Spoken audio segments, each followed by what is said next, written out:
Hello and welcome back to Sensational She-Geek live from Yancey Street. It's been a little bit since I have recorded an episode. I'll have a little explanation at the end if anybody is interested. It has to do with just some health issues I've been having for the most part. But this is going to be episode 67 and 68, a little bit combined. And by a little bit, I mean totally. Along with that, I should also let you know that I don't have quite the in-depth stuff. It's just probably going to be the same length as just a standard episode, even though it's two combined, because I am behind on an amount of stuff. I am probably going to skip over Kenobi part 4 and some of the recent Strange New World stuff, and talk more about Ms. Marvel and the finale of Young Justice, which happened a couple of weeks ago on HBO Max. And then, of course, we have some comic stuff. I'm still behind on Saga and Monstrous. My husband is getting so frustrated because he wants to talk to me about them, and I'm just behind on a bunch of stuff because of all these issues I've been having. But here we are, and we are going to make the best of it, and for the sake of putting something out and keeping this going, we are going to put out what I have prepared today. I also have to let you know that we have recently adopted a kitten. So at some point in the podcast, he's asleep right now, he might wake up and start meowing. So if that happens, I'm probably going to do my best to ignore him because he needs to learn to entertain himself. He's that little. And we'll just kind of keep going. But just FYI, it may happen at some point in the podcast. With any luck, both cats will be sleeping the whole time, though. We'll see. This episode, as it is a 67-68 combined, is going to have a good chunk of news. I'm a little light on what we're going to be talking about in the topics themselves, but it's a lot of stuff. So there's a lot of really interesting stuff at that too. So a lot of cool new stuff. I do have a fun picks that were from the 7th and the 8th, so the week of the 8th, and the 14th, 15th, so the week after that. And then, of course, we're going to go across this week's picks that came out on the 21st to the 22nd on the Monday podcast, episode 69. Which hopefully by then I will also have a good amount of the comics that I'm behind on caught up on. No promises. We're still getting healthier here. So we're doing the best we can. We're gonna keep it going though, because I love doing this podcast and I love getting sweaty about this stupid stuff on the internet with you. So let's get going. I am going to be having a fresh link to the Yancey Street Discord at the bottom of this episode. If you are interested, it'll be in the link. The link will be in the description below. It's, just all kinds of chat for whatever you want. It doesn't have to be nerd stuff, but obviously everybody who's in there is going to have that interest because that's what we're all interested in here, right? You can find me online. My Instagram is Anna with the comics. I have a lot of cute kitten pictures, if you're interested in that.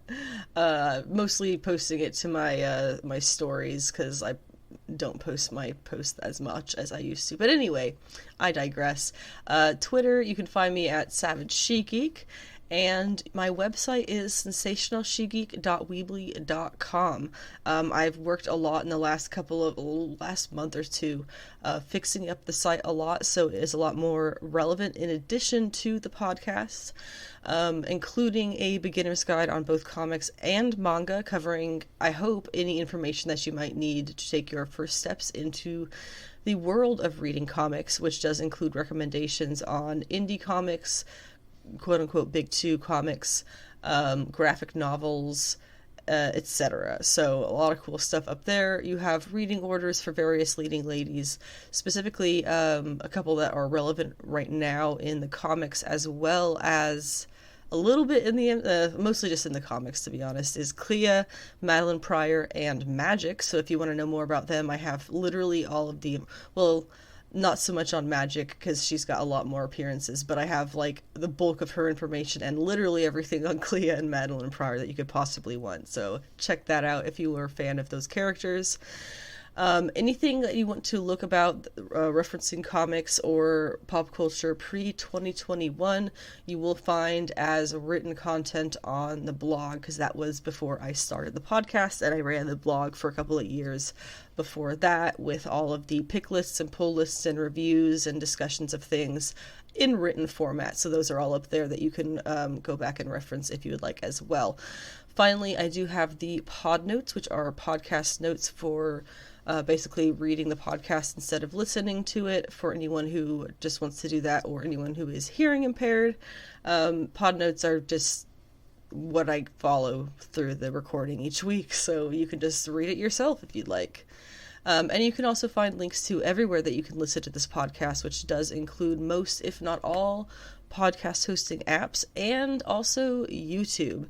My YouTube is Sensational She-Geek. You can find the podcast episodes there as well, if that's easier for you to listen to them in a YouTube playlist. I also post action figure review videos on my YouTube channel. It's been a lot more of imports recently, for what little I've posted recently, as I honestly have kind of given up on Hasbro's Marvel Legends, but I do have a rather large backlog of Legends videos, including the HasLab Sentinel, and hopefully, fingers crossed, Galactus will be shipping soon, because we got him as well.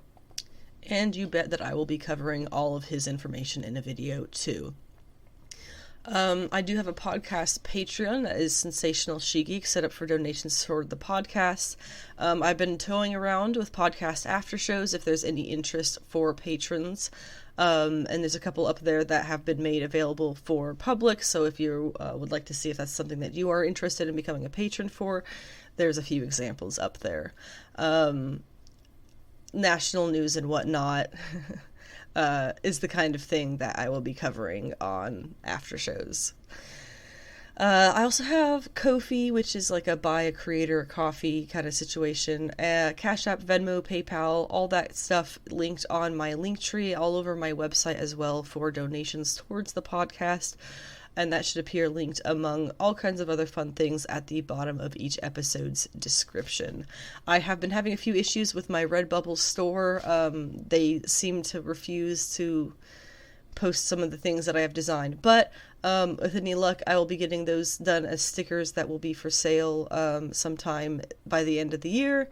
And then we can also keep what Redbubble shop is up there under She-Geek Shop if you are interested in some fun geek-related merch as well.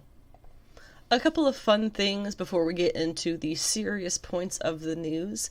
Some fun stuff on Netflix has returned, including The Umbrella Academy. It is up with season 3. We have watched, we being myself and my husband, the first episode.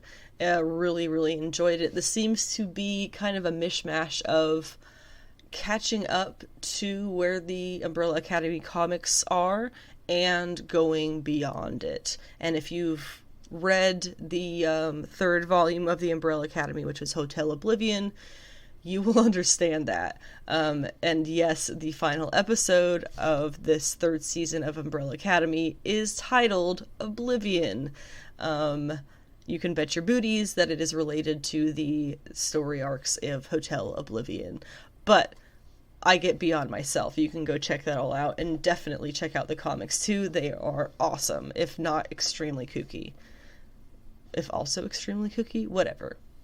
Not really a nerdy show, but something that I binged in like 2 days was First Kill on Netflix.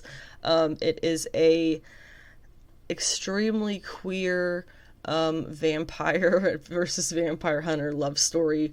They literally, it's kind of a thing that makes fun of itself as it goes along. They literally make all the metaphors to Romeo and Juliet as these two girls are falling for each other, and it's ridiculous. It is beyond insanely ridiculous, but also super cool at the same time. So go figure how that works out. I really enjoyed it. Maybe you will too.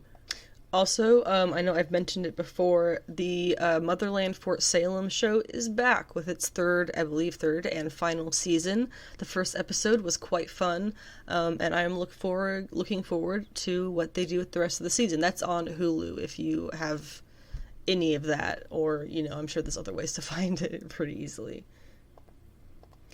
The Black Adam trailer came out a couple of weeks ago, and we are finally talking about it now.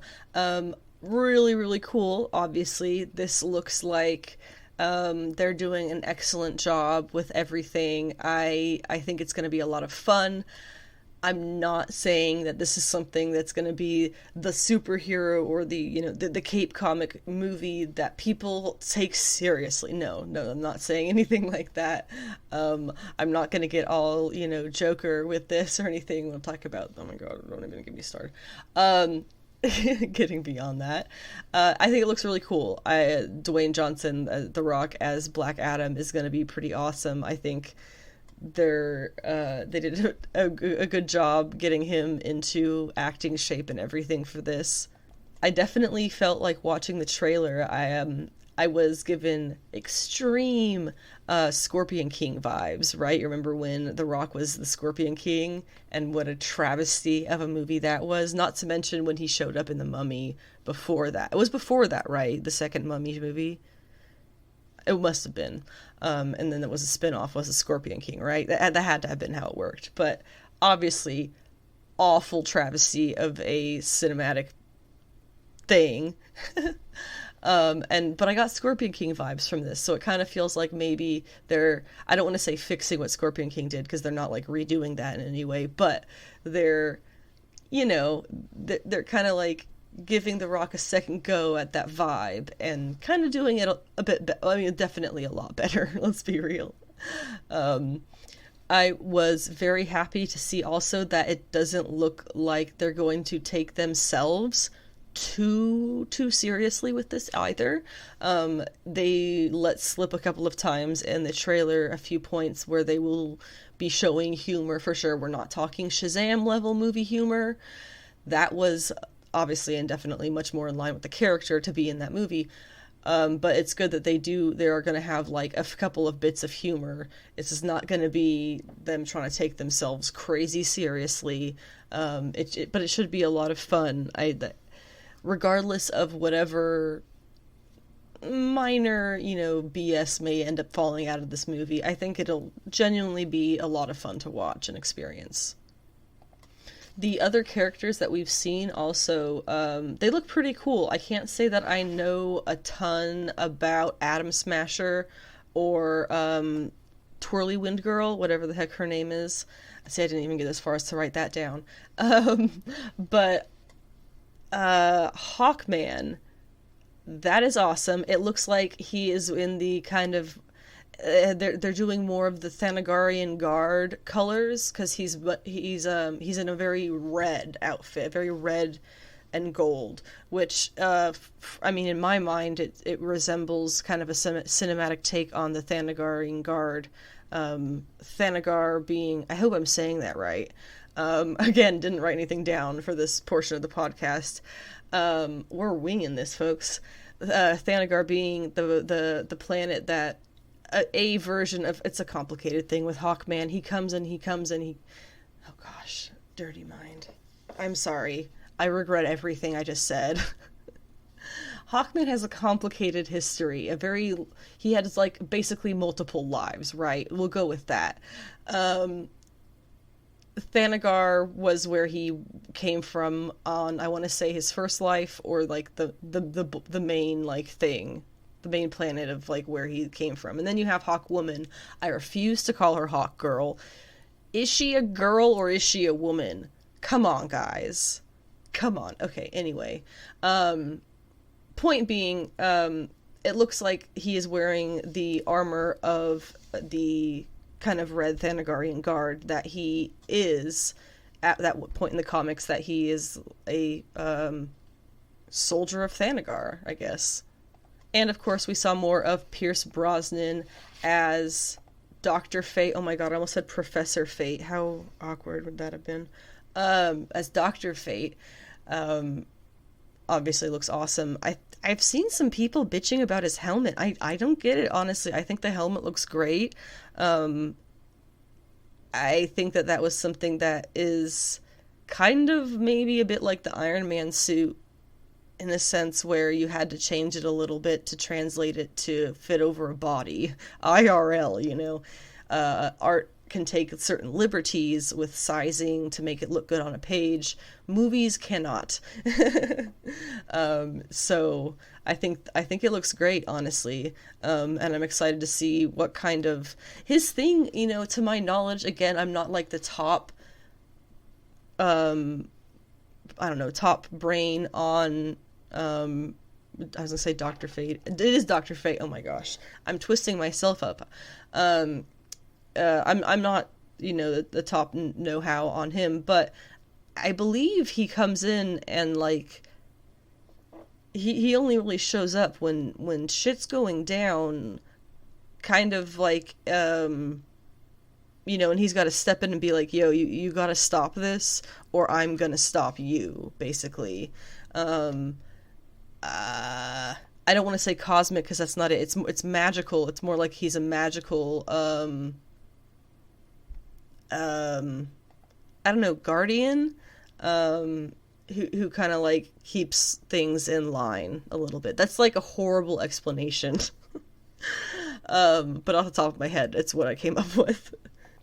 The point there being that if he's going to be showing up and doing like actual battle stuff, I'm curious if they're going to be kind of, I guess I would have to say, lessening his significance and making him just kind of like another hero that pops up and is like fights and uses magic and stuff.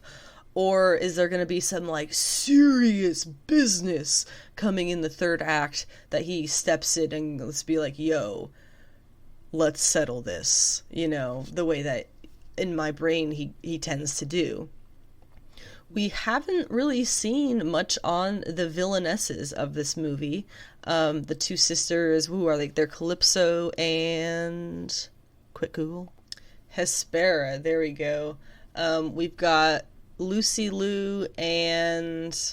Shoot, I'm blanking on her name. Helen Mirren are playing the sisters.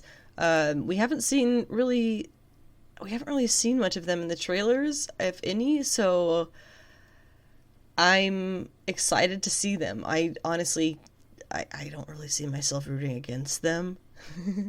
But they're supposed to be the daughters of Atlas and the villainesses of this movie. So presumably they will be going up against Dr. Fate, while Black Adam is down for the count. I don't really know. We'll have to wait and see. But speaking of trailers, there has been a lot of Thor Love and Thunder spots and previews and I think behind the scenes and stuff probably at this point. I have not been watching them because I don't like sitting in the movie theater and being like, oh yeah, I've seen this already. This is from that trailer. And I always do that if I see the more trailers I see. So I'm not going to be discussing more of those, but get your tickets for the movie because they are on sale, and the movie is in only, like, hang on, let me see my calendar. Is it 2 weeks? Yeah, it's 2 weeks away. July 8th. 2 weeks, guys. Get your tickets. I should probably look into that myself. Now, there have been a lot of announcements of new projects coming up, so we're going to go ahead and get into those real quick here, starting off with the Thunderbolts movie. It has been officially announced at Marvel that they will be doing a Disney Plus... Oh, sorry, that's not Disney Plus, is it? They will be doing a Thunderbolts MCU film. We don't have a ton of information right now. We do know that the movie is official...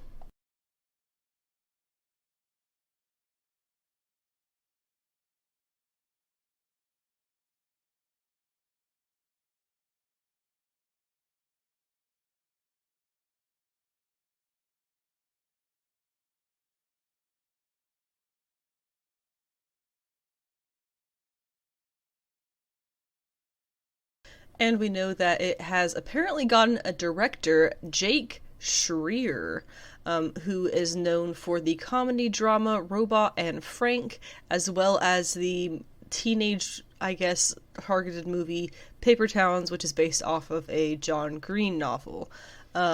It's a little bit, and apparently he's also directed a number of music videos for artists like Kanye West and Haim. So it's a little bit of an odd choice, in my opinion. They must have he must have had some really great idea on the direction that they want to go with this that Marvel really enjoyed.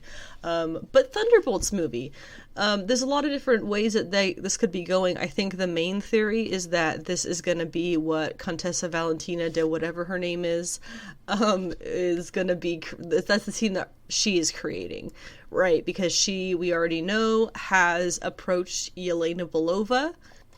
And she has approached U.S. Patriot, which I don't know if that's what they're calling him, but from the Falcon and the Civil War show. So we have at least those two characters who we can presume would go onto a Thunderbolts movie. So that's one way that they could take it. They could take it in a completely different direction, of course, and say that it's going to be like, oh yeah, it's going to be Kate Bishop Hawkeye and Yelena Belova and, I don't know, some other people. But they have a couple of different options that they can do with this. I'm really curious what you people think, listeners think their direction is going to be for this. Again, I'm struggling to find a connection between the announcement of the director and what I kind of originally perceived they would do with the Thunderbolts movie, right, which was the Contessa Valentina de whatever. I don't know. We'll just kind of see it go forward. And apparently it is a movie, so it's not going to be a show. Possibly will take place in a different location than the Washington, New York kind of situation that we've seen mostly in the Marvel stuff so far. So who knows? There's a lot of different options. They could really mishmash this as a bunch of different teams from the comics. Classic Thunderbolts teams from the comics tend to be made up of characters who are, I guess you would say, either former villains or anti-heroes. Like I have this one Thunderbolts cover on my wall over here, which has Elektra and Punisher on it, and that was Elektra, Punisher, Deadpool, Red Hulk. I don't remember who else was on that one, but that was the lineup, so you can kind of see what the characters who are on the Thunderbolts generally are. Granted, there is going to be a new Thunderbolts series starting soon, actually, very soon in the comics, which is, I think, actually Clint Bishop, wow.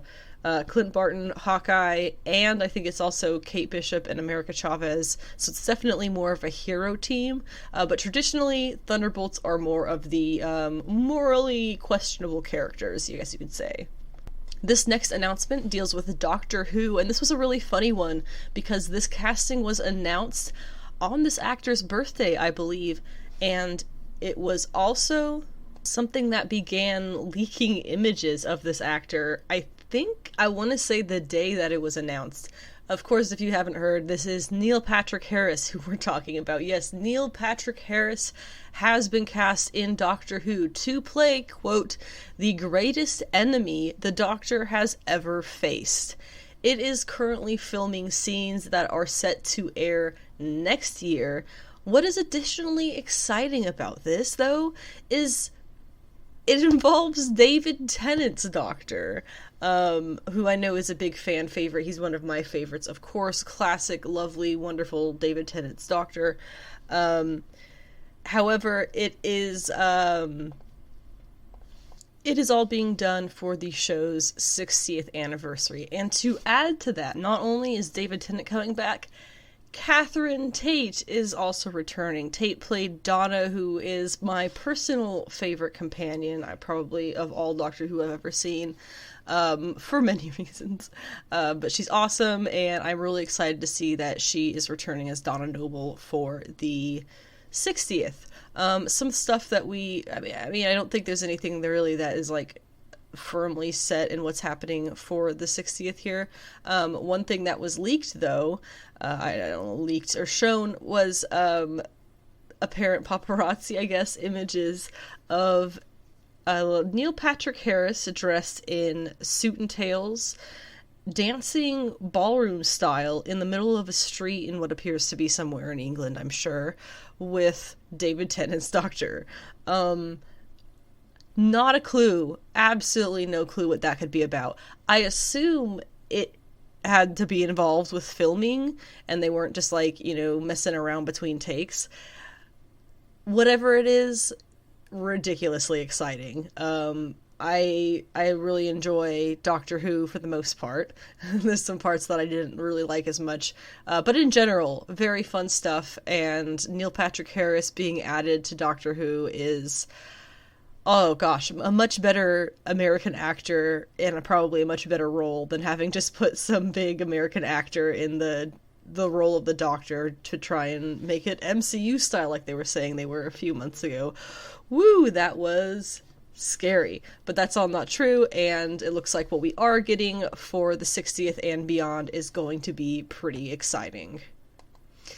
Now, the Joker 2. Is that correct? I think it's just Joker 2, not the Joker 2. So the sequel to the Joker movie, with, we've got Joaquin Phoenix as the Joker, and Todd Phillips is the director, right? They announced the sequel. Not only did we had, there were two bits of horrifying news in my opinion. One was they have cast Lady Gaga as fucking Harley Quinn. And point number two, they are making it a musical. And now the theories on this is that something about Scorsese, when he became big, he put out this one movie and then he put out a musical, and it was like it hit like in perfect order. If that's what he's trying to do here, Todd Phillips, it's not working. This is not, no. And there's so many morally questionable things about this decision, legitimately, because as we know, violence in America, but there is a legitimate issue in the world with particularly men striking out violently when they are told no, or when they are rejected. That is what a lot of the first Joker movie was. And it was glorifying him, and people ended up saying, "Oh, it's our mantra because it's seeing us from the light that we see ourselves." Very not, no. What? No. Please stop. That's not a good thing. And now they're making it into a musical and casting pop star Lady Gaga. The whole thing is honestly rather sickening to me, if I'm being honest. Whatever direction really they decide to take this on her character, they're probably going to take the character of Harley Quinn back a couple of decades. If they have Lady Gaga fawning over Joaquin Phoenix's Joker in this movie, really? That's not a relationship that should be glorified in any way. And if you're trying to argue that, oh, well, portraying it as, well, literally comics the past 30 years, okay? Is that not enough? And is that not, it's been so done, and I just feel like this whole thing is just a bit disgusting, honestly. But we had to talk about it because it did appear in the news, and, not everything that happens in pop culture regarding the comic book industry and characters and whatnot, not all of it is positive, unfortunately, and not all the people involved are positive people or morally good people. So we take what we can and we leave the rest. Some more bits of news. There is a new Game of Thrones show that was announced. Yes, this is the Kit Harington starring Jon Snow spinoff. I said that backwards, huh? Jon Snow spinoff starring Kit Harington. That is a lot better. I have a quote from the Hollywood Reporter here. They say, the development signals an intriguing new direction in HBO's handling of Game of Thrones, a move not unlike Disney Plus's management of its Star Wars and Marvel brands, where the streamer has found success launching character-focused sequel series. In theory, the Jon Snow project could open the door for other surviving characters from the Game of Thrones universe to reappear, such as Arya Stark, Sansa Stark, and Brienne of Tarth. And also, this Jon Snow development news means that there are now 7 Game of Thrones projects in the works, in addition to the upcoming House of the Dragon prequel series, which again debuts on the 21st of August. My thoughts on this news: this is ridiculous and unnecessary. Entirely. Especially with the way that they kind of ended Game of Thrones. I don't think anybody cares to see Jon Snow on the wall anymore. We've been there, we've done that. Where else could this possibly go? I don't know. It does feel a little bit like rubbing salt in the wound also. Which, if you've been through the journey of watching the various seasons of Game of Thrones, I feel like you should definitely understand that. And in the terms of, in regards to them saying that this is a move, I agree, it is not unlike Disney Plus's, management of Star Wars and Marvel brands. That is correct. The thing is, was anybody ever asking for more Game of Thrones content once that show ended? The answer is pretty hardcore no. I think they kind of screwed the fans over so bad that anything Game of Thrones that's ever going to come out again is going to be taken extremely, extremely tentatively. Cautiously is a better word there. So the fact that they're putting so many eggs into this Game of Thrones basket, I don't really know if that's a good idea. We'll have to kind of wait and see once the House of the Dragon, comes out on the 21st of August. That's not too far away now. If that ends up being a hit, then this will probably pan out well for them. But again, the specificness of it being a Jon Snow spinoff. Also, how much money did they pay Kit Harington to get him to step away from Marvel for a little bit? Probably more than I think we'll ever see in our lives. Nihilism. Other news. There was announced this week a Wonder Man show is going to be created for Disney Plus. Now this one, unlike the Thunderbolts news, this one actually is something we know a little bit about. Well, it's not actually quite true. We have about the same information about. But this one actually, I feel like we have a bit more solid of a picture of what it'll be. There we go. But it'll be a Wonder Man show, no doubt, on Disney Plus. The reason that I feel like we have a bit of a look at what this is going to be is because the showrunner is not only the director from Shang-Chi and the Ten Rings, it is also the head writer from Brooklyn Nine-Nine as well as Community. So this is a person who already has connections into the Marvel Universe and understands how it works. In addition, this is a person who gets characters, who gets dry humor, and who gets comedic timing very well. Add that all into what you could imagine might come from a Wonder Man show, and you get a pretty good picture of what we're going to get here. People have been speculating possibly Nathan Fillion's involvement, which I have to speculate myself as well.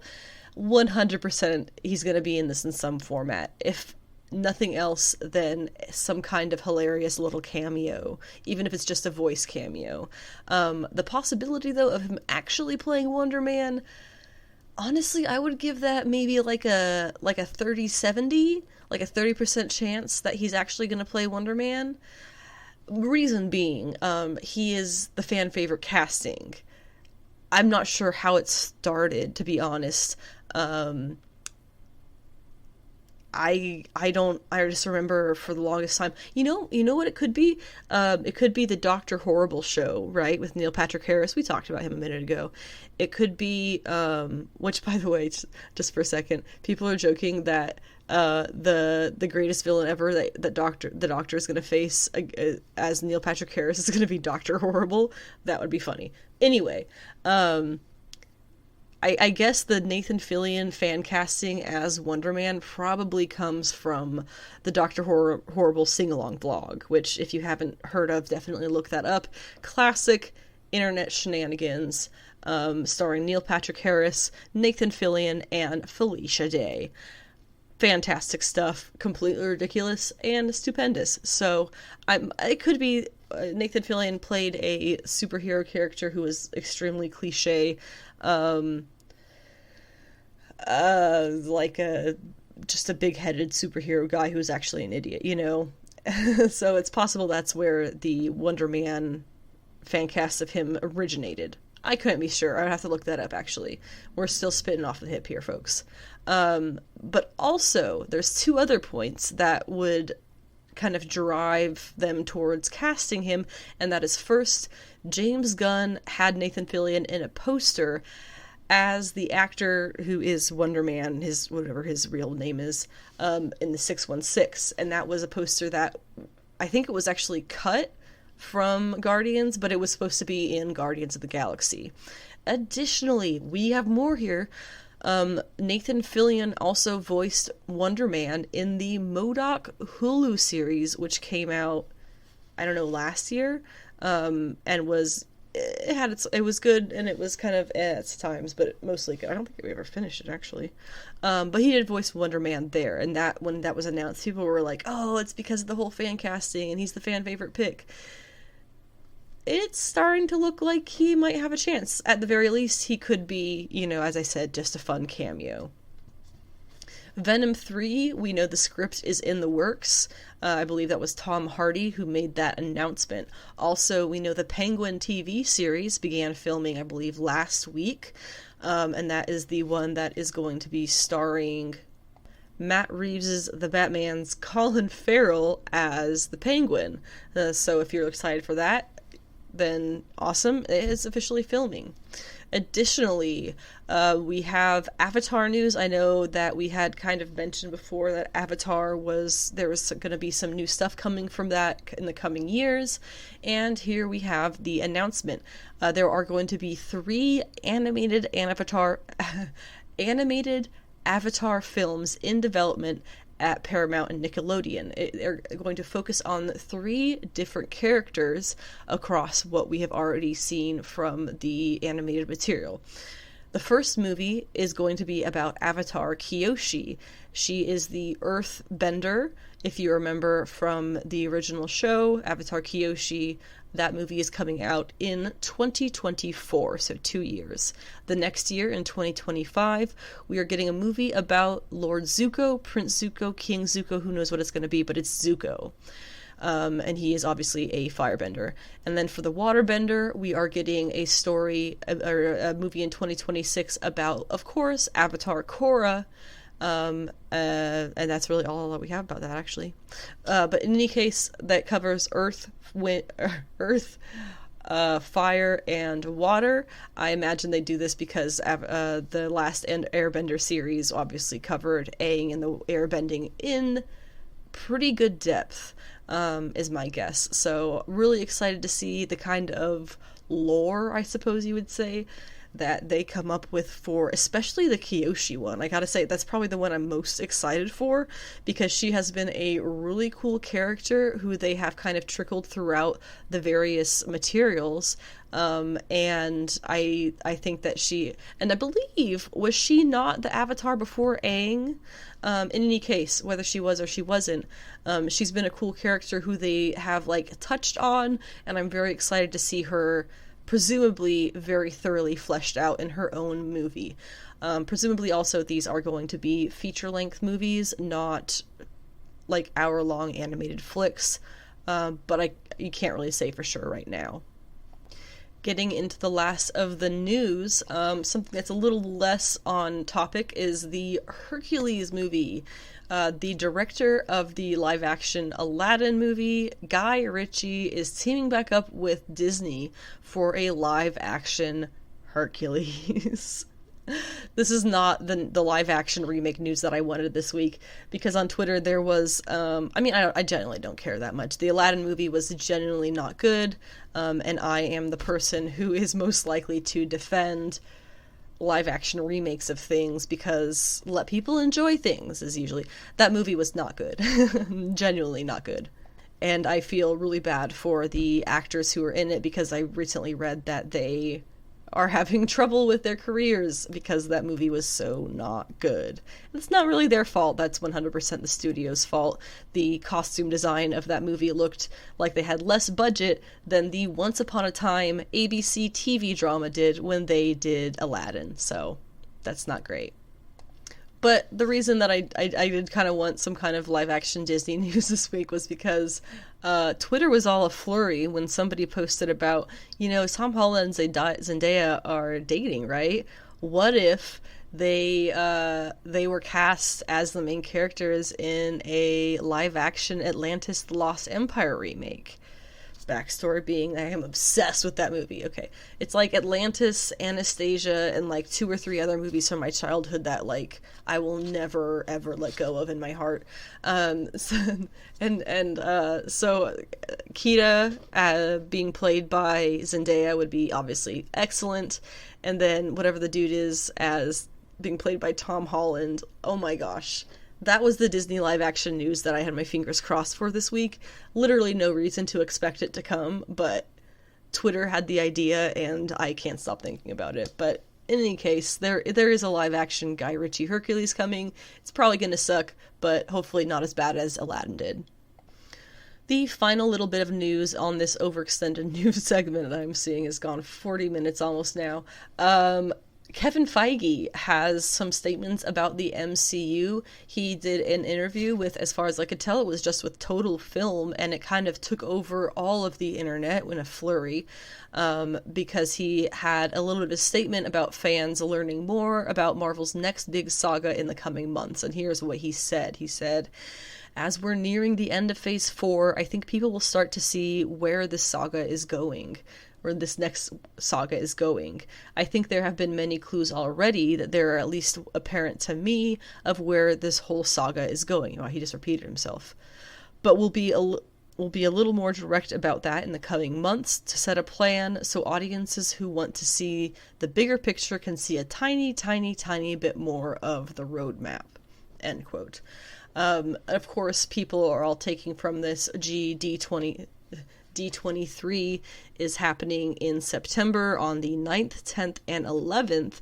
That is definitely included in the statement in the coming months. So many people are speculating that we're going to be getting some kind of announcement, be it Secret Wars or be it something about mutants in at D23 this year. Of course, Secret Wars, there's 3 different versions that you could take from there.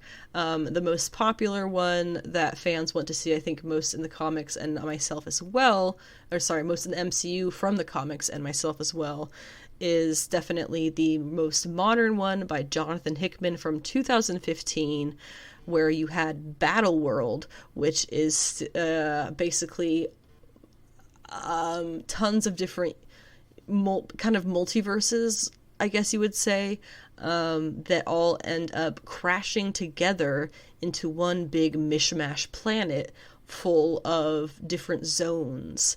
And the different zones all are like I talked about in the Madeline Pryor podcast. Madeline Pryor had Inferno there. And so that was where she basically teamed up with magic. It is a whole complicated thing, but and then there was the Thor guard, right? And so you had all these different versions of Thor and different characters, and so each zone basically had its own reality in the tiny little zone. And so you have all these repeats of characters. You had the A-Force in Arcadia, which by the way is why it's called A-Force. It's not Alpha anything. Alpha Flight is completely different. But Secret Wars is kind of the main thing people are guessing this is going to go towards, especially based on the multiversal stuff that's been trickled throughout the past couple of years.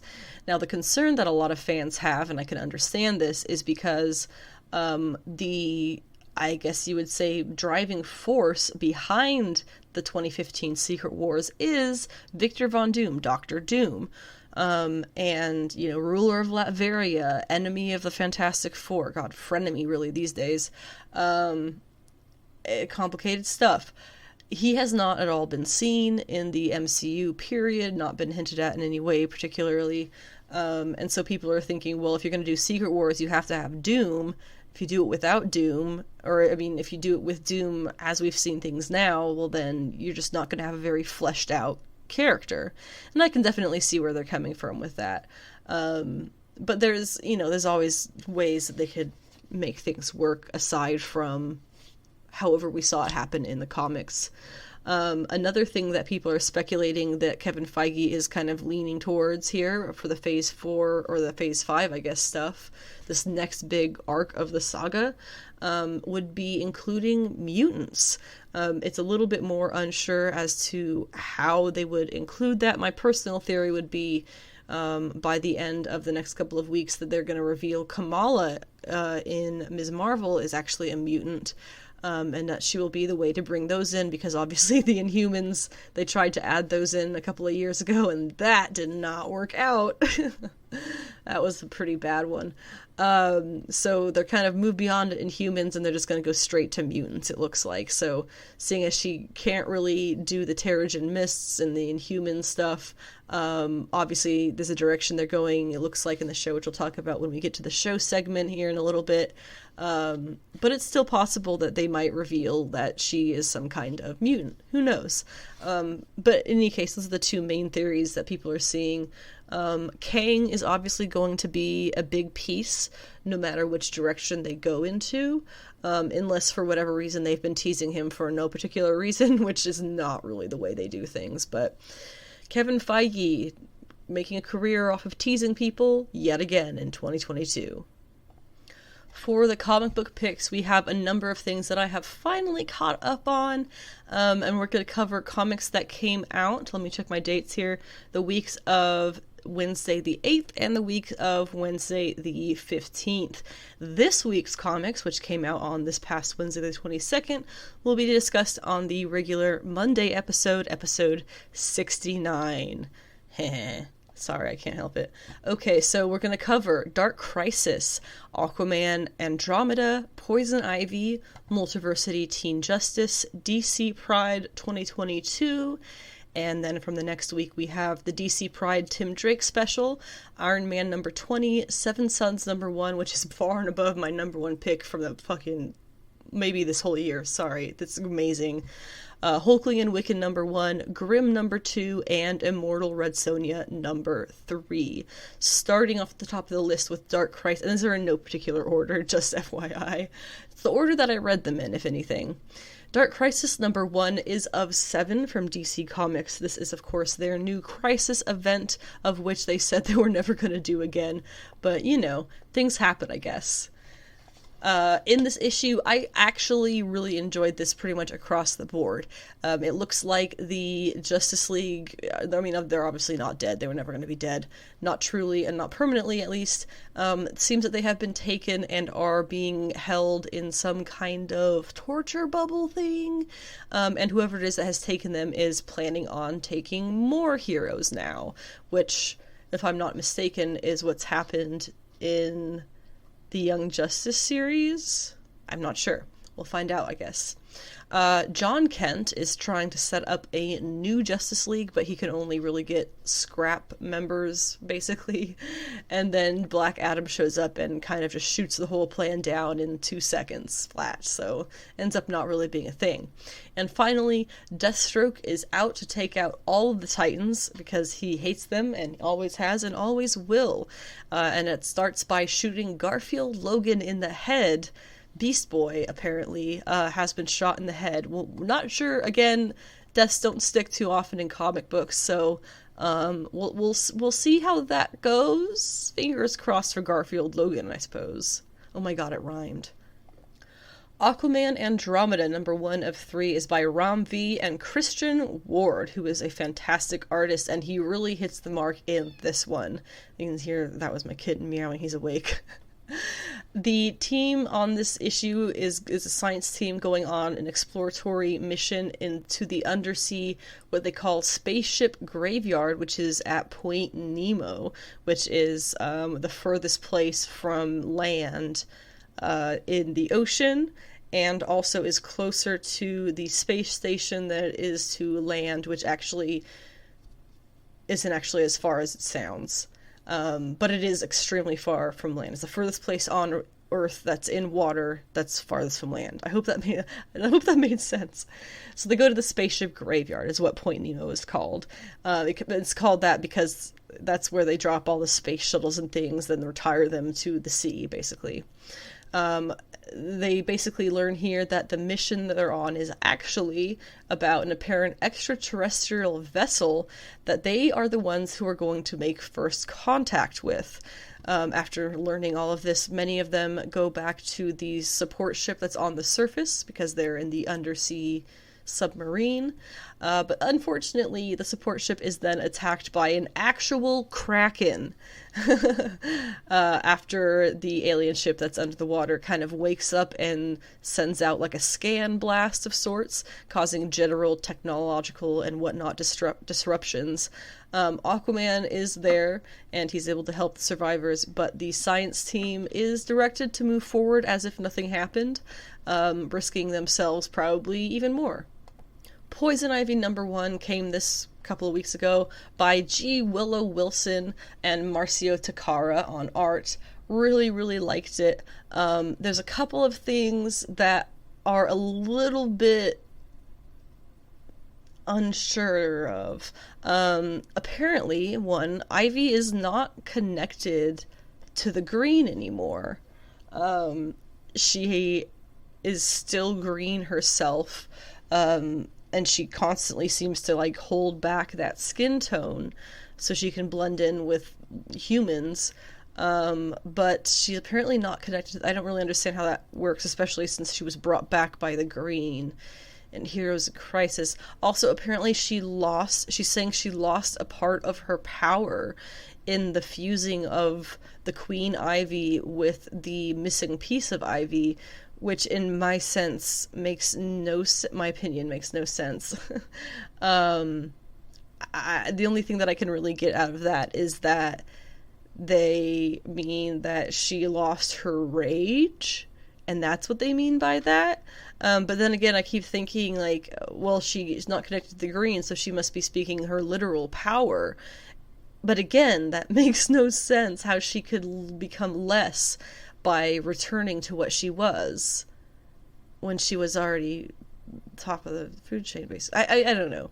But basically what she's doing here is she's spreading that life-eating fungus that was in the Gotham Villains special. She's spreading that out to take out humanity and various other invasive species, including cattle, which is pretty odd for her, honestly. But generally, she's still on the villain track. She's a little bit torn up about Harley Quinn, so it's a good start. Art is fantastic. What can I say? Multiversity Teen Justice #1 of 5, I actually really enjoyed. Going through the characters a little bit, I won't cover what actually is kind of happening in the issue. I will say that Raven is not a team member, but he shows up anyway. So we start at the top of the list that I made here. Robin, female. Name is Talia. Love it. Daughter, apparently, of Batwoman. Aqua Girl is the leader of Teen Justice. Clarienne is the witch girl. She does not like science, and the way that she talks about it is awesome. I loved it. Kid Quick, we already know Jesse Quick likes to show off. Supergirl looks decidedly Asian in some panels, which I wonder about because they weren't before. She wasn't before. Troy is basically Wonder Girl, Troya, whatever you want to call her, but as a boy. And they are trying to date, I believe, Raven, who, as I said, is not a member of the team, but has some strange mystery, knows something about what's going on, and also is very wary of these other team members for some reason. And then we have the villains of this. We have Sinestra, who is Sister Blood, and she is working with Kilowog, who is evil. DC Pride 2022 was actually a pretty cute story, with a pretty cute series of stories. Let's see. First one, you have John takes Damian Wayne to Pride. And Damian came with all kinds of weapons because, the first Pride was a riot. And so he says, you can't go to a riot without a gas mask, John.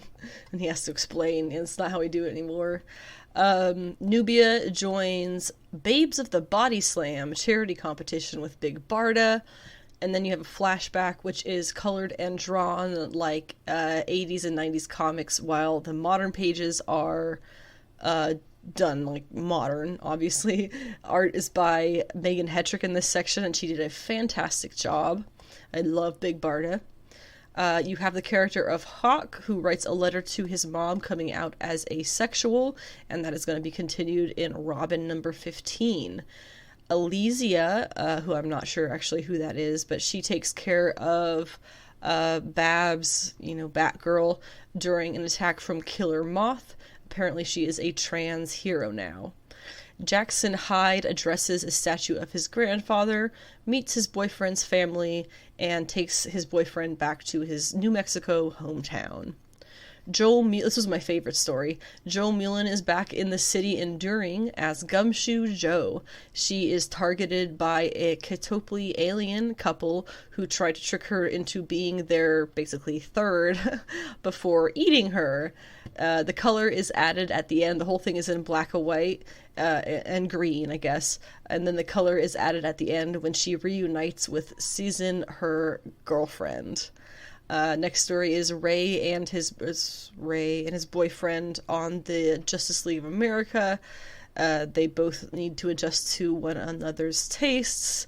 You have Colonel Kane reflecting on fatherhood, and apparently they are retconning his homophobia, because I had thought that was a horrible part of their relationship, and now they're saying it's not, so okay. Then we have Tim Drake fighting to take a cake to his boyfriend to celebrate his boyfriend's first pride. Then we have a flashback story of Harley and Ivy play fighting, which was, it was kinky, to be honest. I don't know what the outfit that Ivy is wearing in this, but I love it.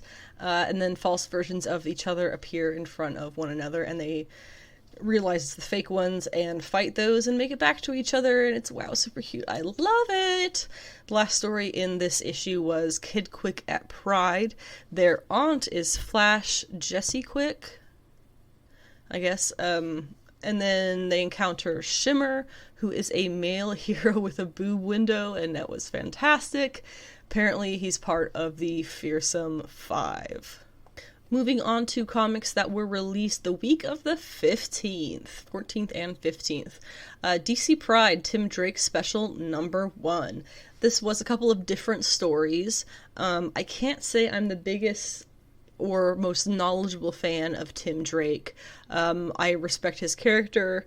I see where his part is in the DC universe and how he's important there. Other than that, I don't particularly care too much about his character. He's not my favorite. Nothing against him. He's just not one that I have latched onto at all. But in this issue, he is going through some stuff. He goes on a dinner date with an old friend, but it is Gotham. So, of course, the friend ends up getting kidnapped. This first story is going to be continued in Batman Urban Legends number 10. Then he has a heart-to-heart with Batman about the city of Gotham in the second story, and deals with other Teen Titans as well as the Batgirls in the third.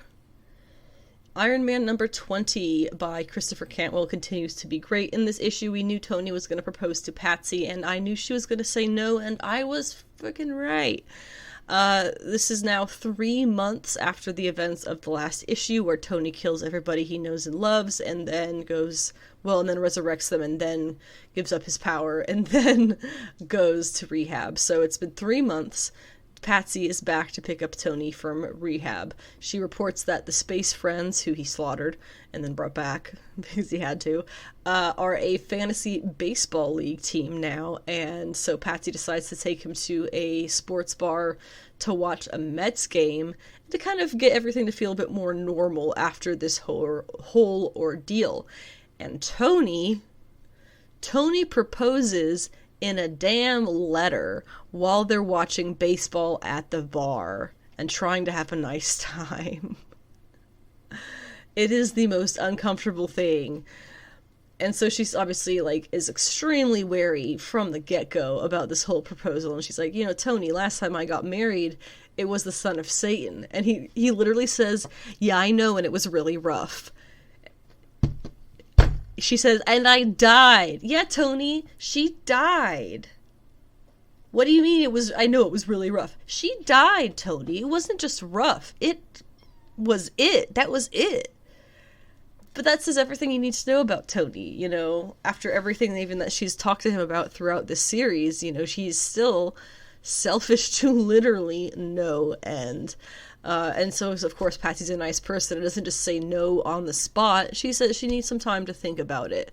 Obviously, she's going to say no because she's not crazy.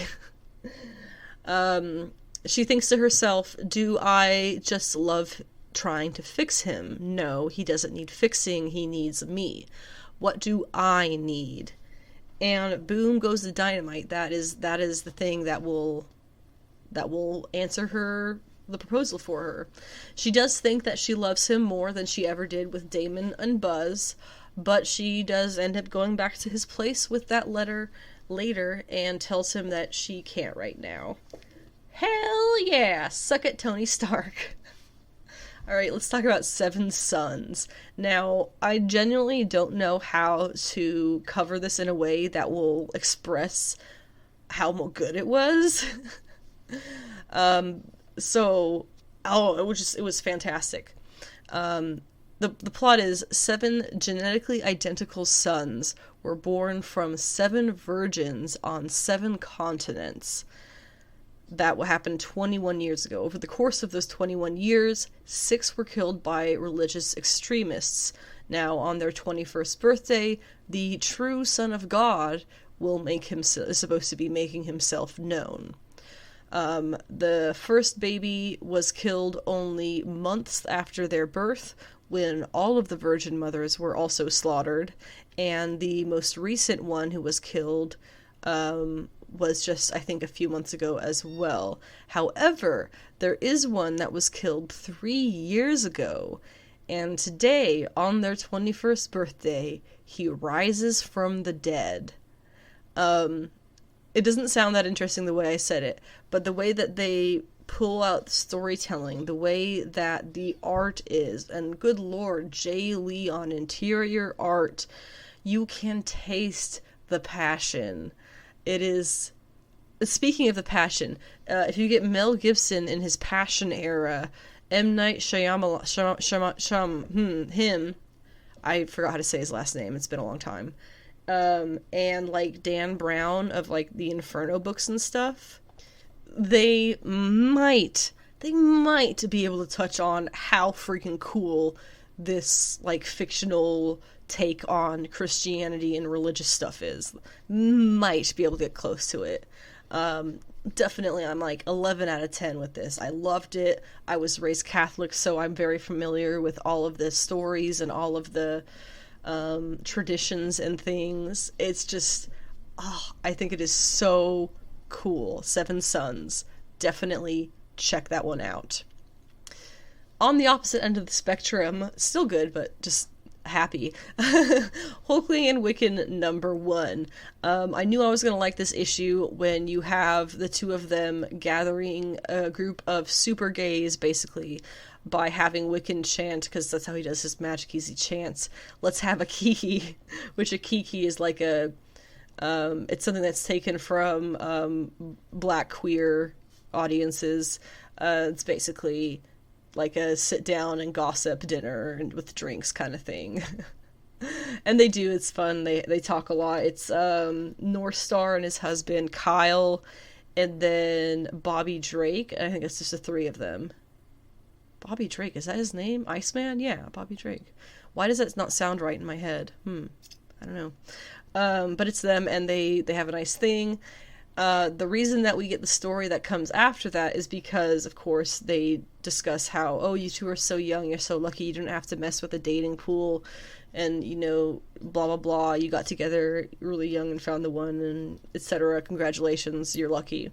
And so then Agatha Harkness plants a Game Boy, basically, to trap Billy to teach him a lesson, basically as a, quote, wedding present, because she had taught his mother more or less in magic and is bitter that she was not invited to his wedding. So she puts the game there, and the game puts them with lovers who are kind of like foils of their real husbands. Like Hulkling is the buff guy in the relationship, right? She puts him with somebody who is like, who makes him look like a twink, right? And you get Wiccan, who is the skinny little guy, and he gets himself a skinny little guy, instead of his buff husband that he has, you know, in the comics. So she puts them with these foils of their real relationship, and they have to basically rediscover one another and the truth of whatever reality is. And yes, it was pretty cool, actually, and it is leading into ongoing stories where we're going to have, I believe it is Hulkling's alternate reality lover will be showing up in their reality, and they're going to have to deal with that. So for whatever reason, they're putting it in the online Infinity Comics. It's not going to be out as real comics for probably a good while, unfortunately.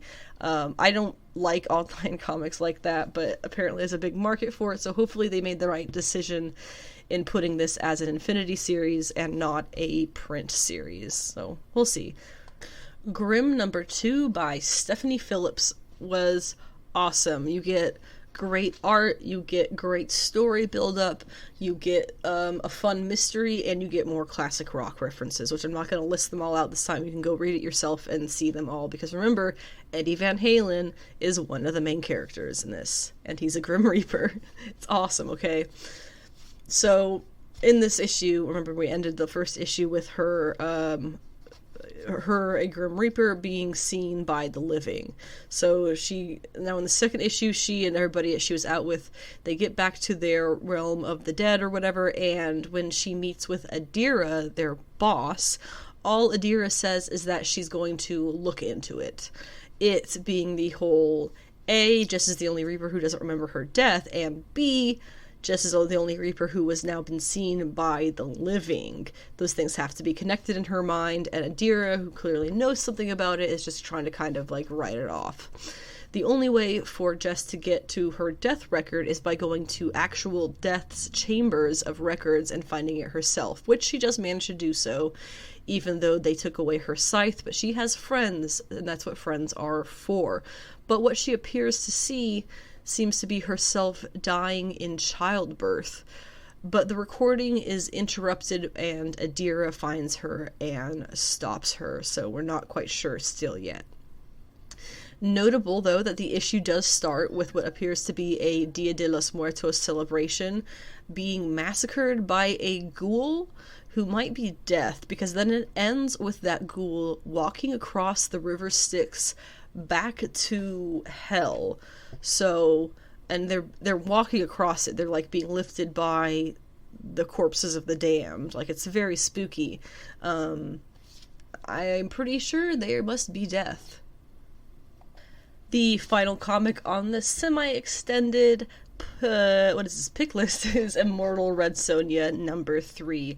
I will say that this issue felt like it stumbled a little bit and was a touch filler, but my issues come more with the art. The artist switches halfway through to a completely different artist, which is very off-putting, because even the creature that she's fighting at the time in the panels drastically changes from page one to page, from page to page. Like, the two artists never actually communicated on what they were meant to be drawing, aside from big green beasts with horns, because that's all they had in common. Their faces were entirely different. One had eyes and one didn't. One had a skull for a face and one was like a troll. Like, clearly they were different designs, but it was supposed to be the same thing. It was a little bit crazy. In any case, the content of the issue was pretty much just Sonja reaching Merlin's tower, and he's not there, but they come to the conclusion that he is alive and out there somewhere, so they're gonna have to go find him. Again, fine enough issue. The art really was annoying to me, as well as the continuity with her pants. In the last issue, she was drawn to have shorts, but colored to have long pants on. In this issue, she was drawn to have shorts and has shorts. So, If they could just get the art team to be on the same page, this would probably be 100% better. And I like it as it is, but it's just, the art is very frustrating. Real quick, we'll go over what was on my pull list this week. We had The Illusion Witch #1 from Behemoth Comics, Samurai Sonia #1 from Dynamite, Nook #1 of 3 from Source Point Press, Beware the Eye of Odin #1 from Image Comics, Marvel's Voices Pride from, of course, Marvel. This has 7 different stories from various LGBTQ+ creators. Then Miles Morales and Moon Girl #1, which is a one-shot. Black Adam #1 by Christopher Priest from DC Comics.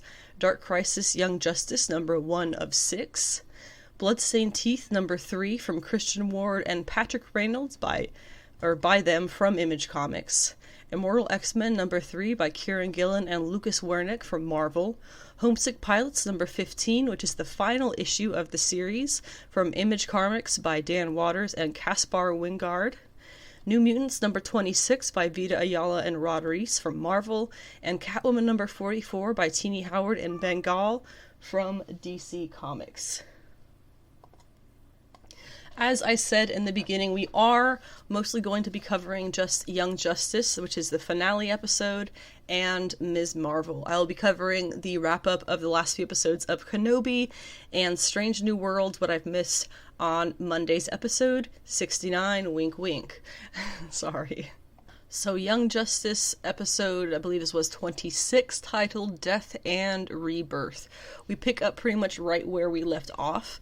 Turns out Nightwing faked his death at the fortress and comes across the bioship wreckage, which is revealed to be fake as well, thanks to Ms. Martian. The two of them go over the events of the last episode, covering how Rocket didn't make it back with the rest of Zatanna's team. Meanwhile, Baby, who is the bioship child, I guess, picks up the rest of them so the mother bioship can heal. In Metropolis, Connor is again commanded to kill Clark. He thinks back to his time with Clark and being a part of his family, and he can't do it. Now Zod will kill them both, and a battle among the two groups ensues, including Zatanna and her gang, plus Wally and his. This includes Zatanna and her gang, plus Wally and his. It looks like Megan is heading to take off the Zods, and Malafa'ak gets the box boy, the Kaiser Thrall, to open a portal back to the Phantom Zone again to get their army. The first two come through, but they are interrupted by the good guys. Zatanna traps the Martian, and Aqualad saves the box boy, ending the boom tube. The heroes do begin to stumble, impacted by Connor knocking Calder away from hitting General Zod. Then Megan arrives and is able to remind Connor who he is. Now teamed with Superman, he and Kal-El face off with the Zods. Megan is taken out by the Empress, who is wife Zod, who's stupid enough to think that this is all real, and is absolutely destroyed mentally by Megan instead. Megan then helps the Mother Box Boy and Saturn Girl take out Ma'alafa'ak, leaving the Box Boy to open another boom tube to the Phantom Zone in time for Nightwing and Artemis to push the backup Kryptonians back to their prison. Rocket is the one to take out the last one, appearing just in time in a time capsule thing, the one that Lore was using earlier in the season. Ma'alafa'ak is also booted to the zone, in part by his own sister, and rightfully so. That just leaves the male Zods and the depowered Mrs. Zod. They say this whole thing never mess with the L's, which was honestly pretty lame, but they get the job done in the fight and exile them again. Mrs. Zod is kidnapped by her own Emerald Eye, and Lore takes off with the time capsule that Rocket arrived in. And oh look, literally all the heroes arrive as the baddies are gone. So, useless, as always. Later, we have Gar is still taking time off from hero work. The Kents tell John about Connor being alive. Connor and Megan are getting married at last. The ceremony is at Happy Harbor. While the guests gather, Black Canary addresses the Leaguers about how things have been going down, specifically the trauma they've all experienced. She says they need a place where one of them can go to decompress from all of this madness, and I think they're doing Heroes in Crisis next season. She even calls it a sanctuary, capital S, which is what they call it in the Tom King series. Heroes in Crisis is basically exactly that. It is where there's a sanctuary that is created in the middle of nowhere, that is completely off the books, off record, and any hero or villain can go there in anonymity and basically have therapy in whatever way suits them, for everything that they have seen and experienced. So that is basically Heroes in Crisis in extremely short. Of course, stuff goes wrong and a bunch of them die, yada yada yada. But that is pretty much how Heroes in Crisis goes. So that's coming next, or at least some form of that. The princess of Latveria, or whatever, I know it's not Latveria, whatever the place is, she talks to Gar, saying that she has moved on and that he should as well. The Kryptonians in the Phantom Zone are briefly mentioned, and how they have all served their sentences and then some. But the Legion members, who, by the way, are apparently now stranded here due to the Time Sphere being taken by Lord Zod, they don't think it's a good idea. Trombus, the red sun planet from the previous episodes, is brought up, and they all agree that they shall be freed unto that planet, under the watchful eyes of the League, Lanterns, and the New Gods. After the wedding, they will go back and get them. But they won't find them, because they're all being held in stasis by Vandal Savage. Apparently, they offered Clarion the opportunity to hunt all of these Kryptonians down, and he was delighted to do so for them. It's also mentioned that Apocalypse required one Kryptonian as well, plus the return of Ma'alefa'ak. The entire planet of Apocalypse boom tubes out of the Phantom Zone after this deal is done. Ma'alefa'ak is given a pristine world for his work with Darkseid, called Durla. Rocket explains to the others back on Earth how she didn't just die in mid-space or whatever it would have been. Her powers somehow saved her, popping her up in Metron's vault, where he gave her his repaired time sphere to go home. It apparently had to do with some experiment he was running, which we then find out exactly what that was when we catch up with what happens to Lord Zod after he takes off with the time sphere. Turns out the controls were locked, taking him to Mars on the day that Superboy was thought to have died. He thinks he's there to truly kill Superboy, but as soon as he exits the sphere, it disappears, and as soon as he grabs for Phantom Girl, she teleports out with Superboy. As soon as he's alone, the bomb goes off, stripping his body down to cells and destroying him entirely. Thank you, Metron. However, then we catch up with Mrs. Zod, who is now out in space with the Emerald Eye. She is getting back into Empress form, and oops, she's pregnant. Back at the wedding, guests are still arriving, and Brainiac from the 31st century arrives in a time sphere for his teammates, so they are not stranded anymore.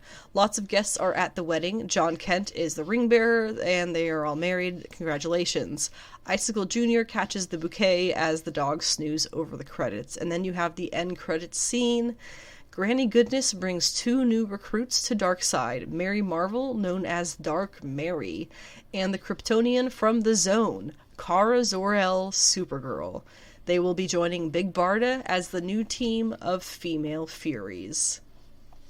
And I, for one, think that is totally sick. As I already have mentioned, a huge fan of Big Barda. And the whole concept of evil Kara Zor-El and Dark Mary Marvel is just really cool. My cat's trying to get in my lap.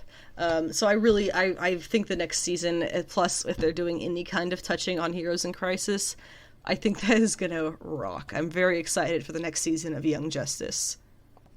Now let's talk Ms. Marvel Generation Y. That is the title of episode 1, which premiered 2 Wednesdays ago now. But we're going to talk, as I keep saying, we're going to talk about episodes 1 and 2 of Ms. Marvel, and then wrap up this episode of the podcast, that is, and then we will cover episode 3 of Ms. Marvel, as well as the finale of Kenobi, and whatever I've missed of Strange New Worlds. on Monday when we come out with that regular episode number 69. So, starting with Ms. Marvel, it kind of starts off with actually it does start off with the first line of the show, "Finally, the moment everyone has been waiting for." Wha-bam! Damn right. I just love, some people say that the certain Star Wars movies start off the same way, saying like, this will be the beginning of fixing things, or whatever it was. I feel like this is much more of an arguable, yes, they're putting that in there to talk to the audience. Finally, the moment everyone has been waiting for. Yes, we have. Kamala is, as we have already discussed into the ground, a big Captain Marvel fangirl, a fan of all the heroes, really, but especially Carol. So it's appropriate that we start her show off with part 10 of 10 of her YouTube series on, you guessed it, Captain Marvel. Obviously, for me personally, this is super relatable because, come on, I am sitting here at my desk talking to dead air on a podcast about comic books and surrounding pop culture. It is literally the same thing that Kamala does, pretty much. You see in her room lots of real life or real world Captain Marvel paraphernalia, as well as some older stuff from Ms. Marvel days, which is interesting. Her YouTube channel itself is named Sloth Baby Productions. That's a nod to Kamala's stuffed animal from the first issue of Ms. Marvel, who appears throughout the series in Wings. Kamala's other videos that you might spy on her thing says Ant-Man and the Wasp Romantic Vacation to Paris, and then an upcoming episode on Thor being secretly a gamer, which, as the audience knows, is true thanks to Avengers Endgame. And we do know what happened in the Endgame battle against Thanos, because Scott Lang had his podcast. It's I think it's actually, he showed up for several podcast episodes that he did interviews on, called Big Me, Little Me. We also know that the world still doesn't know what Carol is off doing since she left in the 90s, and then again leaving after Endgame. So to me, this is clearly setting up the roots of some kind of turmoil between the characters in the coming The Marvels movie. We meet Kamala's family right off in the episode, her mother and father and older brother who is engaged, and the family is in the busiest stages of planning and preparing for the wedding. The family is Pakistani Muslim, if you hadn't picked that up, with the parents having immigrated from America to Pakistan when Amir was a baby. They were sure to include plenty of specific language and terminology, especially between the family members, to not only drive home all of these points, but to make it feel like an authentic Muslim Pakistani American family. It's a part of the show people were really eager to hate on them not doing very well, and that was well before the show had even come out, so I am very pleased to see that they didn't leave much room for that kind of hate. Kamala wants to go to Avengers Con, but due to really awful driving lessons, she won't be able to use the family car, to drive there with Bruno, her best friend. Although her other best friend, Nakia, isn't into that kind of thing. There's also Zoe, who is the popular girl at school, who used to be carpool buddies with Kamala and her friends, but they don't really get along anymore. Oddly enough, she too is going to Avengers Con, but they don't dare ask her for a ride.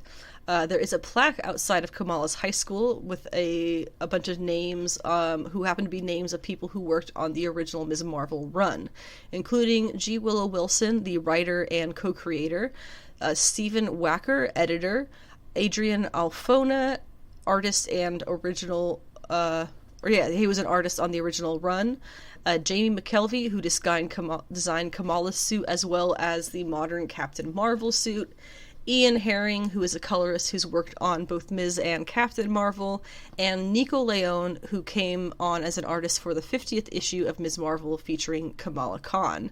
There was the other co-creator of Kamala is not listed here because she is actually one of the executive producers of the show.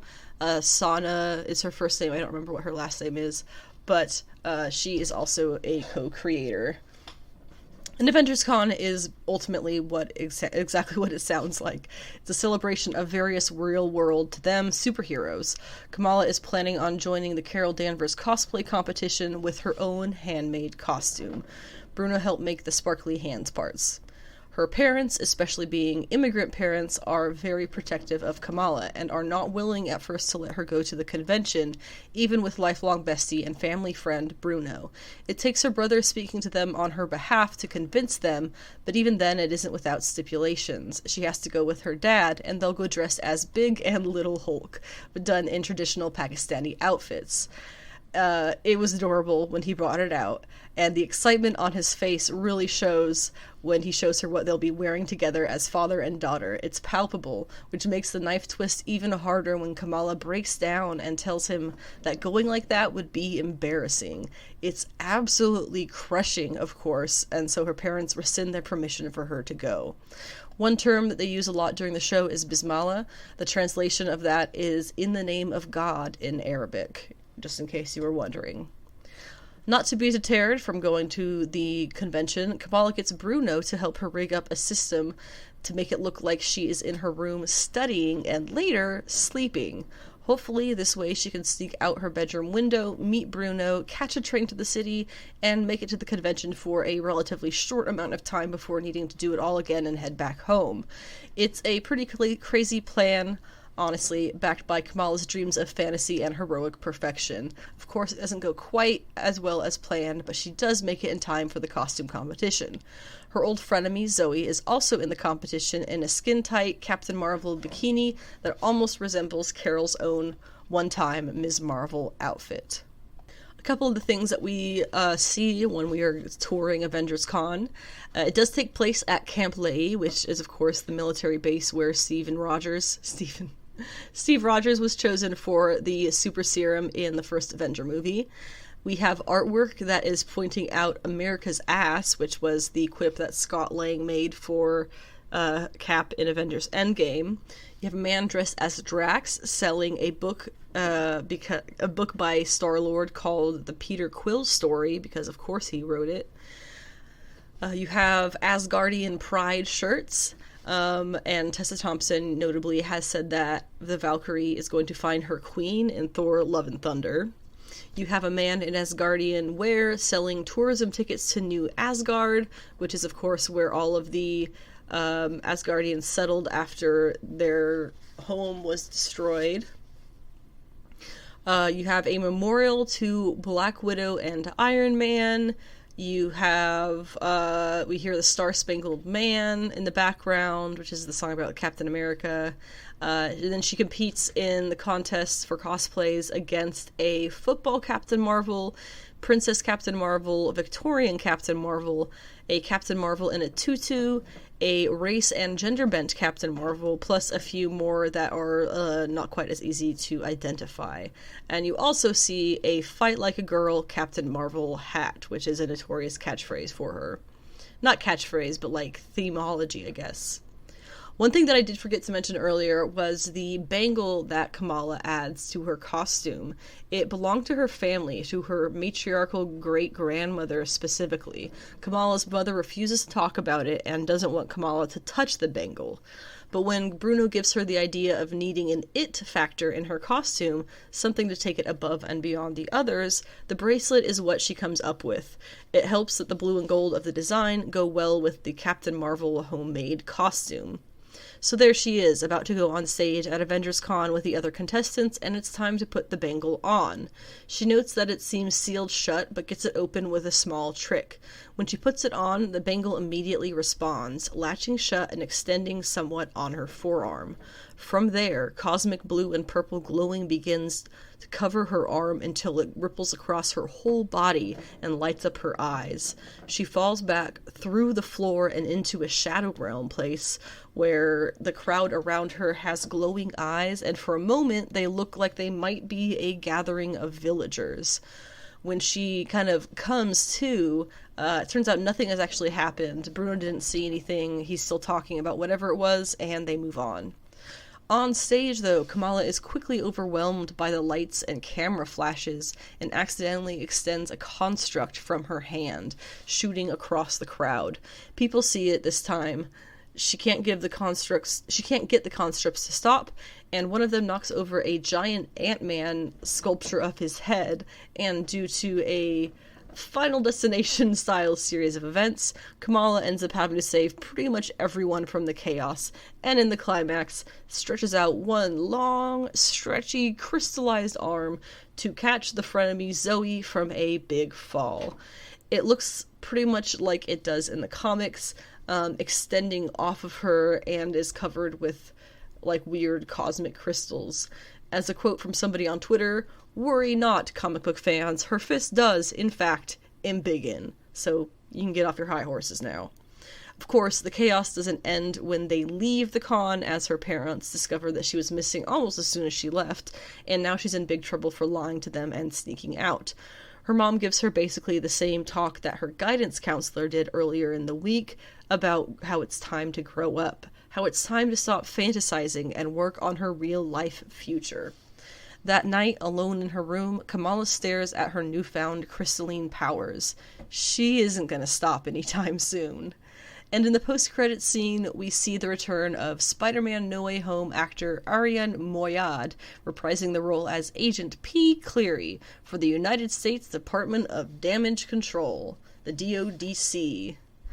Some fun details from the episode. We have Circle K, which is Bruno's corner store that he works at in the comics. You have when Kamala first gets to school and walks down the hall, the song that is playing is by Riz MC, aka Oscar-winning British Pakistani actor Riz Ahmed, who was also actually in Star Wars. Marvel New Media VP Ryan Penagos, aka Agent M, was the MC of the Captain Marvel contest costume at AvengerCon. I follow him on Instagram, so I actually recognized him, and that was pretty cool. What a nice little kind of shout-out sort of thing, to a bone to throw him, I guess. I don't know. And finally, for the most part, the text messages of the series are displayed not on her phone screen for us to see, but on the sidewalks and street signs and whatnot. So really cool way of them doing that. Finally, we will talk episode 2 of Ms. Marvel, entitled Crushed. Kamala is feeling herself today. She is standing up for herself, saying hello to people in the hallways, making friends, being jovial, etc. We also run in now to Kamran, a character from the comics who is a brief romantic fling for Kamala. Then it turns out that he's inhuman and does not choose to use his powers as nearly as responsibly as she does, so they split in every way possible. Of course, Zoe is trying to take all of the attention for the events at Avengers Con. She even comes up with a name for the hero that she was saved by. The name is Nightlight, and everybody unanimously agrees that it sucks. Zoe is having a party on Friday to celebrate, quote, surviving, or whatever, I guess, which does convince Kamala to go to the party as well, because a certain Kamran will be joining the party. My cats are not fighting, they're playing. If you hear anything. I tried to keep them asleep.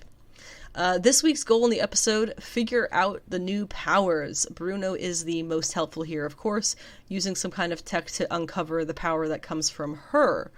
Or to cover that the power comes from her, not the bangle. So, yeah, I was pretty much right about all of that. So, go me.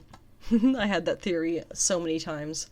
Kamala says that the constructs feel like an idea come to life. And we see that the super strength and everything, that's not really a part of it. But the embiggening, that certainly is. She calls it hard light, which happens to be the term used for the physical holograms of the X-Men's Danger Room. So, good to know, I guess. And now it's time to train. Using video game logic, she decides to use her constructs like stepping discs, kind of so to say. She starts off really bad at it, but with practice and with Bruno's help, she eventually puts together that the disc can basically extend from her feet to make it easier than shooting them from her hands. They also note that the bangle has either Arabic or Urdu on it among the designs.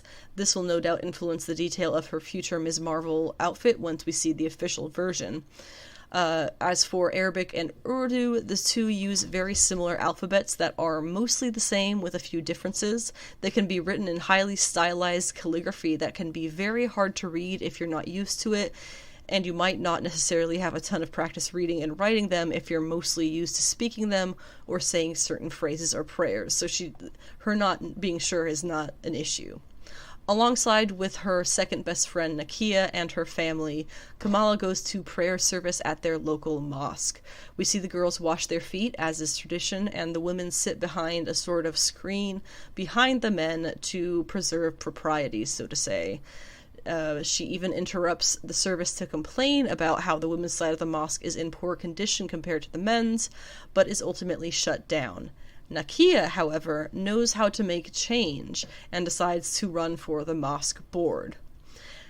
The night of the party arrives, and Kamala is there solely for Kamran. He has his moment to show off and then come out of the pool dripping wet and topless, with the two Pakistani girls muttering "damn" in their mother tongue. But cops end up splitting up the party, and since Kamran has a car, their group of friends go off with him. The next day, Kamala talks to Nakia about life and how it's changing. They mention her hijab and how she was hoping to shut some people up, she says, with it. Now she knows she doesn't need to prove anything, and this feels like her. Bruno gets early immersion at Caltech, which is great, except it means he's going to go to California, across the country. Kamran takes Kamala for a driving lesson and then out to lunch. They mention Kingo, the Bollywood version, not the Eternal version, because he basically fakes himself into a new legacy actor every few decades, and it's just this long legacy of family of actors in Bollywood. Nobody sees through it for some reason. It's really funny. Then her brother, Kamala's brother, and his fiance run into them, and they make up some lie about Kamran being their long lost cousin. It kind of flies with Amir, but Taisha definitely sees through it. Over dinner with Taisha that night, we learn more about Kamala's ancestors and the family before coming to the US. Back during partition, when India split off parts as Pakistan and Bangladesh, this was all due to the British colonialism suddenly having left and leaving chaos in their wake. Amir says, every Pakistani family has a partition story, and none of them are good. The story goes, Muniba's mother, Sana, as a child, got separated from her parents during partition as they boarded the last train. Somehow, by herself, she got back onto the train as it left. What Sana said was that she followed a trail of stars right back to her father. However, there was some family drama with Sana's mother and the ancestors who owned the Bengal. They don't know what happened to her. She pretty much just disappeared that night among the others. Now, upon hearing this retelling of the story, the bangle on Kamala's arm starts to glow, the room begins to shake, and Kamala has another vision. It is a big white hole that rips open reality, and beyond it she sees a woman with her hand outstretched and the sound of a train whistle. This time when she wakes, she had actually fainted. That night, Kamala video chats with her Nani, Sana, when she says the bangle belonged to her mother Aisha, but she can't talk about it more because Muniba, her daughter, will get very upset. It's Kamala's mother. Still, she asks her mom in the morning about Aisha.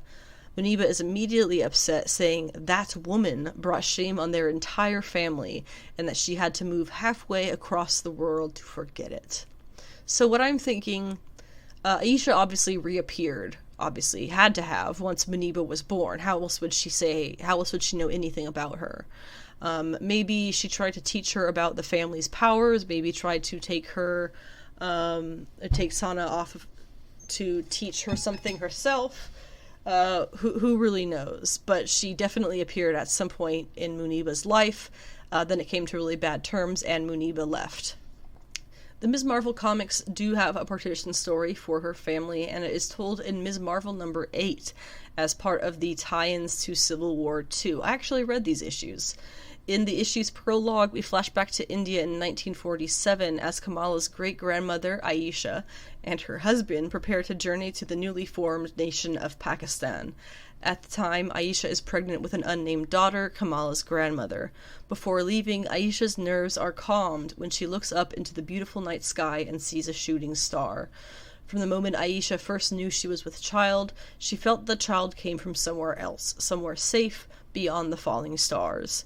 Aisha took this as a sign that she was doing the right thing for her child. So you can see a little bit of the connection that they make with the Disney Plus backstory of her family and the comic version, with the stars that are definitely going to be related. Cat is trying to tear stuff open. We're back at the mosque today for Eid.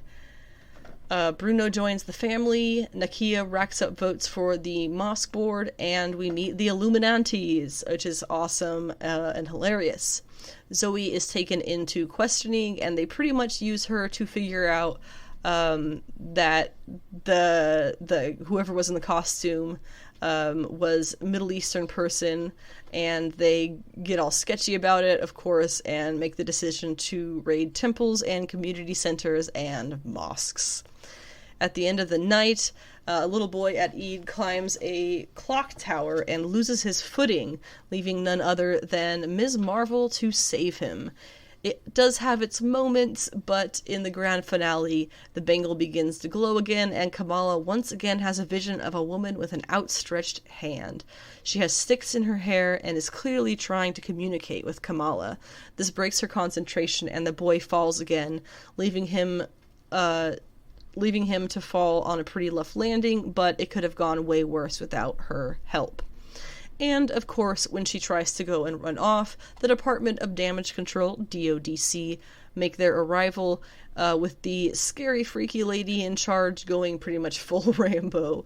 Interestingly, Kamran comes to her aid in his fancy car, and who do we see in the back seat? None other than the woman from the Bengal Visions. Kamran introduces her as his mother.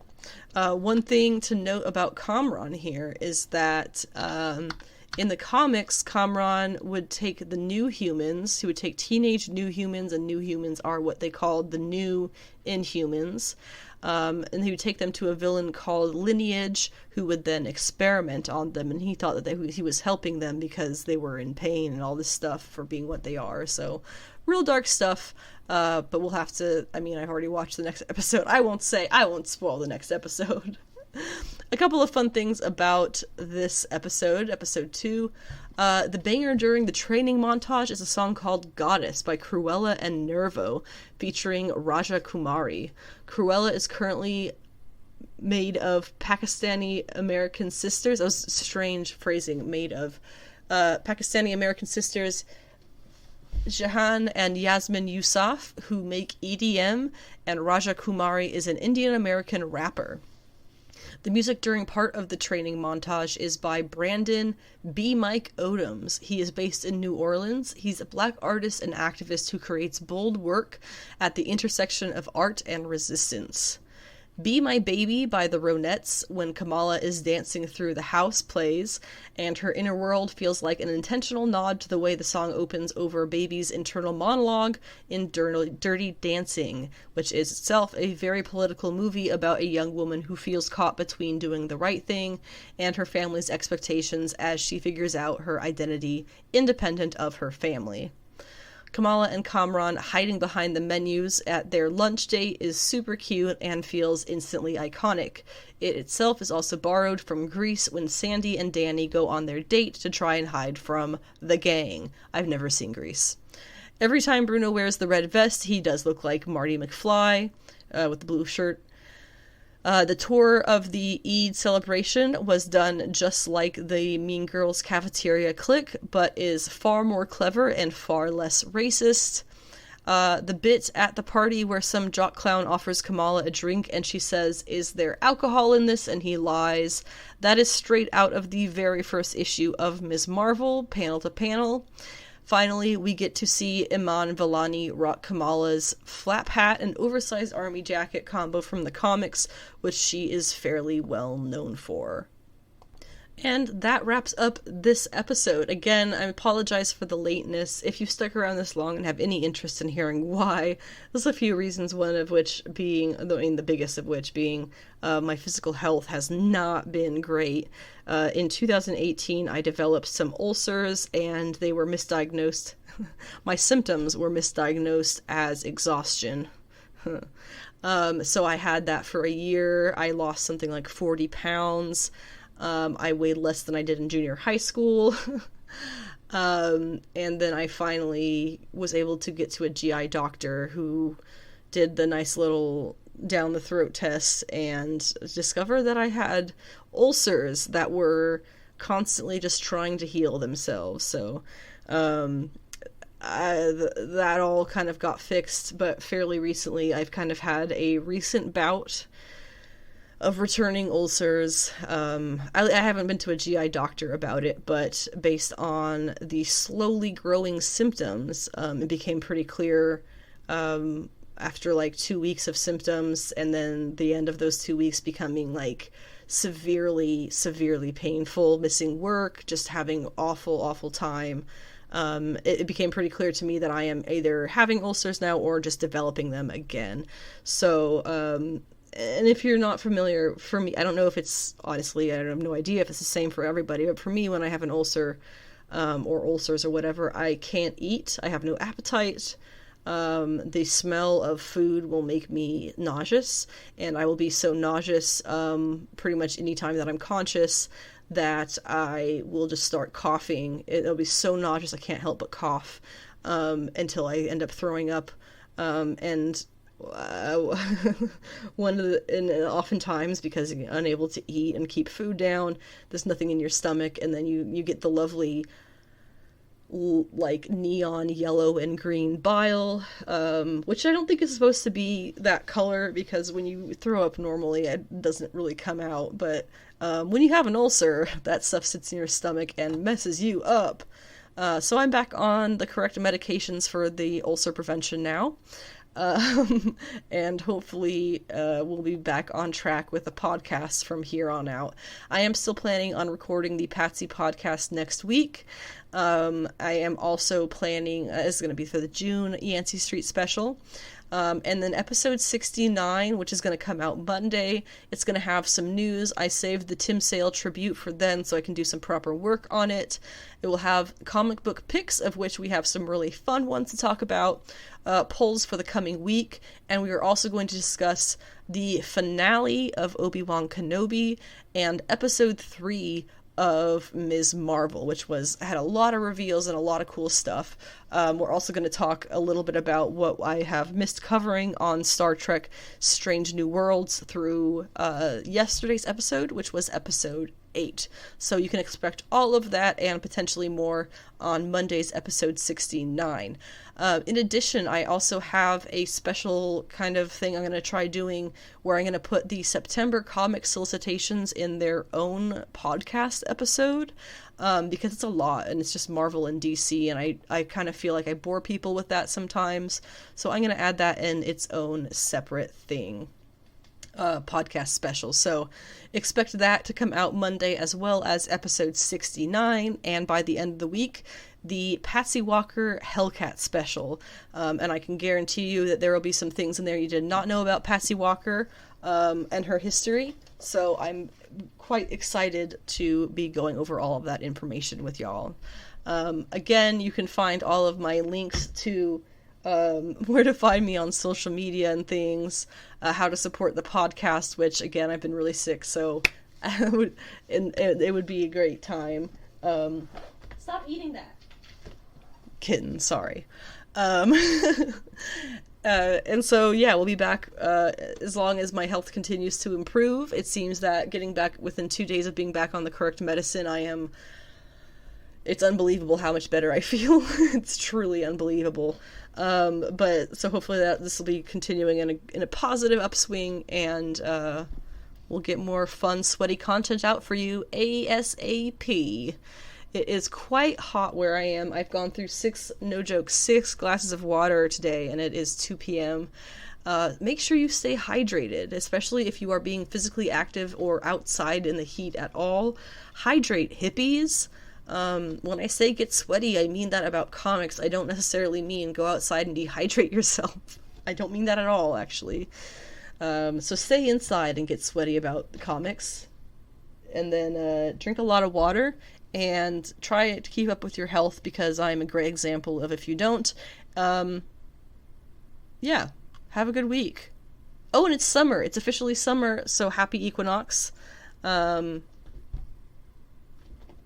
cat is losing it. I'll have to post pictures to my site so you guys can see the cat. Or just go on my social media and see it. He's everywhere. But yeah, we'll talk to you guys next week. I appreciate your support and any time spent listening.